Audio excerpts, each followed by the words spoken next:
श्राद्ध पक्ष में ना खरीदें ये चीज़ें, करोड़पति को भी बना देती है कंगाल। भाद्रपद पूर्णिमा से पितृ पक्ष की शुरुआत मानी जाती है। ऐसे में इस साल पितृ पक्ष की शुरुआत 17 सितंबर से हो गई है। पितृ पक्ष के दौरान पूर्वजों को याद किया जाता है। उन्हें प्रसन्न करने के लिए श्राद्ध और दान इस अवधि में करते हैं। पितृ पक्ष के दौरान हमारे पूर्वज हमें आशीर्वाद देने के लिए धरती पर आते हैं, इसलिए इस दौरान कोई भी शुभ काम नहीं किया जाता। 2 अक्टूबर को सर्वपितृ अमावस्या के दिन पितृपक्ष का समापन होगा। पितृपक्ष के दौरान तिथि के अनुसार पितरों का श्राद्ध किया जाता है। साथ ही जिन पूर्वजों की मृत्यु की तिथि ज्ञात नहीं होती, उनका श्राद्ध सर्वपितृ अमावस्या के दिन किया जाता है।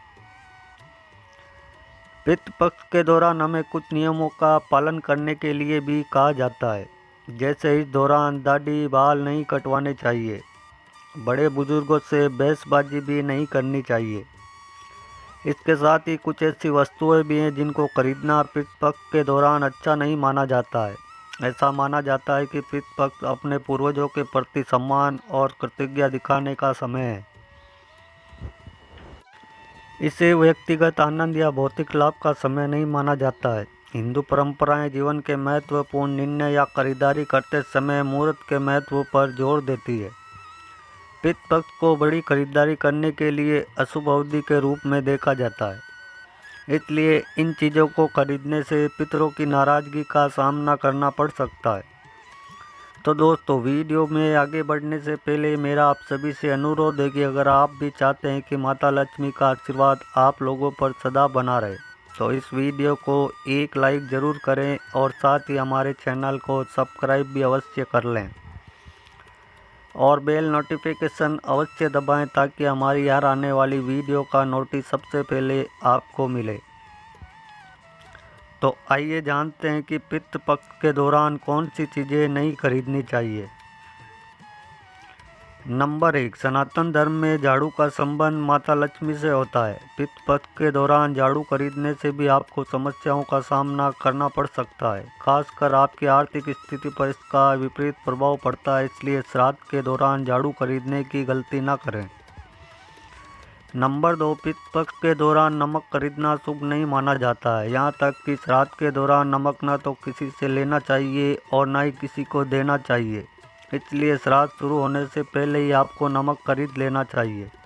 माना जाता है कि इस अवधि में नमक खरीदने से बहुत सारी बीमारियों का सामना करना पड़ता है, साथ ही ऐसा करने से पितृ नाराज हो जाते हैं। पितृपक्ष के दौरान सफ़ेद नमक के दान का बहुत महत्व है। सफ़ेद नमक के दान करने से पितृ प्रसन्न होते हैं और कुंडली में पितृदोष भी समाप्त हो जाता है। नंबर 3, अगर आप श्राद्ध के दौरान सरसों का तेल खरीदते हैं तो पितरों के साथ ही शनिदेव भी कुपित हो जाते हैं। माना जाता है कि इस अवधि में सरसों का तेल खरीदने से आपको पितरों के साथ साथ शनिदेव के क्रोध का भी सामना करना पड़ सकता है, इसलिए गलती से भी इस दौरान सरसों का तेल ना खरीदें। इसको भी पितृपक्ष शुरू होने से पहले ही खरीदकर आपको रख लेना चाहिए। नंबर 4, पितृपक्ष के दौरान आमतौर पर नए वस्त्र और आभूषण खरीदने की मनाही होती है, क्योंकि इस समय हम अपने पितरों को याद करते हैं और सात्विक जीवन जीते हैं। ये अवधि उत्सव या विलासिता में लिप्त होने के लिए शुभ मानी जाती है। ये उत्सव के बजाय शौक और स्मरण का समय है। इस अवधि में ज़्यादा साज सज्जा करने की बजाय सात्विक रहने से पितृ प्रसन्न होते हैं। इस दौरान नए कपड़े पहनना या उन्हें खरीदना अवधि की गंभीरता की उपेक्षा के रूप में देखा जाता है और संभावित रूप से पूर्वजों के क्रोध को आमंत्रित कर सकता है।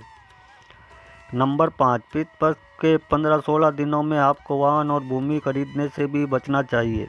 अगर गलती से आप ऐसा कर लेते हैं तो इसके गंभीर परिणाम आपको भुगतने पड़ सकते हैं। इस दौरान भूमि या वाहन की खरीदारी करने से फायदे की जगह आपको नुकसान उठाना पड़ सकता है, साथ ही ऐसा करने से पितृ नाखुश होते हैं। नंबर 6, पितृपक्ष के दौरान नया वाहन खरीदना अशुभ माना जाता है। ऐसा माना जाता है कि चूंकि इस अवधि को मृतक की शोकपूर्ण याद के रूप में चिन्हित किया जाता है, इसलिए नया वाहन या कोई बड़ी संपत्ति खरीदने से दुर्घटना, हानि या अन्य दुर्भाग्य हो सकता है। इसलिए पितृपक्ष समाप्त होने तक ऐसी खरीदारी को स्थगित करने की सलाह दी जाती है। नंबर 7, पितृपक्ष के दौरान संपत्ति, भूमि, यहाँ तक कि एक नया घर खरीदने की सिफारिश नहीं की जाती।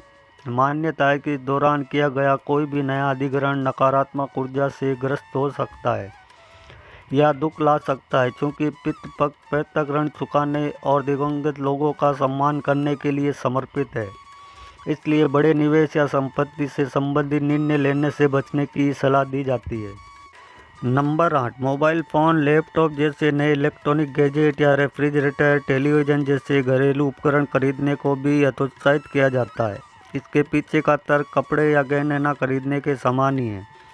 अवधि की गंभीरता को बनाए रखने और भौतिक सुखों में शामिल होने से बचने के लिए, जिन्हें पूर्वजों के लिए अपमानजनक माना जा सकता है। नंबर 9, पितृपक्ष के दौरान नया फर्नीचर, सजावटी सामान या घर के माहौल को बेहतर बनाने वाली कोई भी चीज़ नहीं खरीदनी चाहिए। ऐसा माना जाता है कि इस अवधि के दौरान आराम या सौंदर्य अपील लाने के लिए कोई भी नया निर्माण दुर्भाग्य का कारण बन सकता है या अपने इच्छित उद्देश्य को अच्छी तरह से पूरा नहीं कर सकता है। इसके बजाय पूर्वजों के आशीर्वाद का स्वागत करने के लिए घर को साफ और सरल रखने का ध्यान दिया जाता है। पितृपक्ष में किन चीज़ों को खरीदना होता है शुभ? नंबर 1, काले तिल। पितृपक्ष में काले तिल को बहुत ही शुभ माना जाता है। ऐसे में इन दिनों में अगर आप काले तिल खरीद कर लाते हैं या फिर इसका दान करते हैं तो बहुत ही शुभ माना जाता है। नंबर 2, चावल। श्राद्ध कर्म में कच्चे चावल का इस्तेमाल किया जाता है। इन्हें चांदी के समान माना जाता है। ऐसे में इन दिनों में चावल खरीद कर घर लाना बहुत ही शुभ माना जाता है। नंबर 3, जौ। पितृपक्ष में जौ की खरीदारी करना बहुत ही शुभ माना जाता है।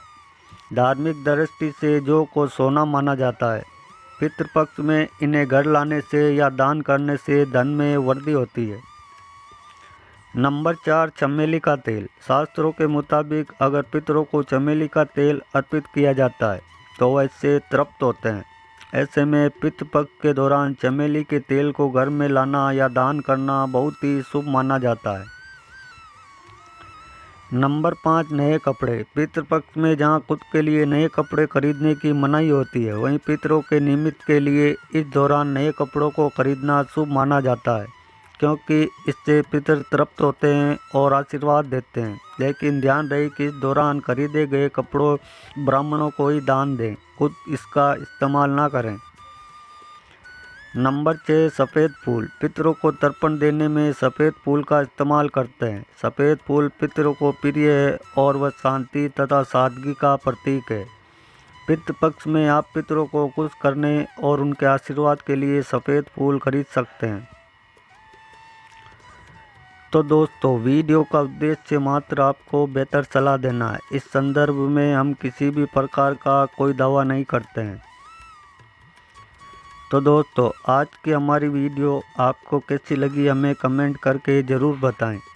अगर आपको हमारी वीडियो पसंद आई हो और दी गई जानकारी उपयोगी लगी हो तो वीडियो को एक लाइक ज़रूर करें, और चैनल पर पहली बार आए हैं तो हमारे चैनल MD मोटिवेशन टिप्स को सब्सक्राइब भी ज़रूर कर लें।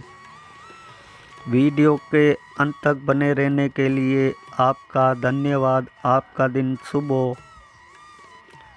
Thanks for watching all friend.